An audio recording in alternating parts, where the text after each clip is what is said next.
Welcome to this spectacular landscape, this World Heritage Site of the lower Zambezi Valley.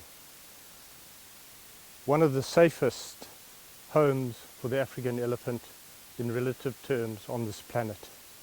Absolutely beautiful. It's given me this chance to reflect on the recent red listing statement given by the Iucn. Reading this last night,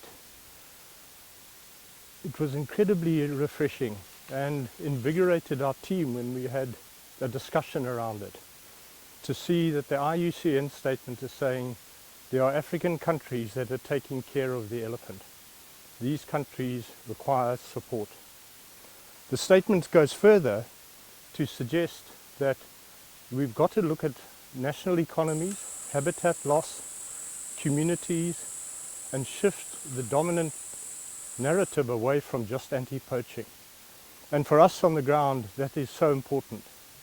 They go further to say that it's essential that local knowledge is gained, local experts are engaged, so it doesn't appear that anymore we're going to have a top-down approach to looking after our elephants. Wonderful news.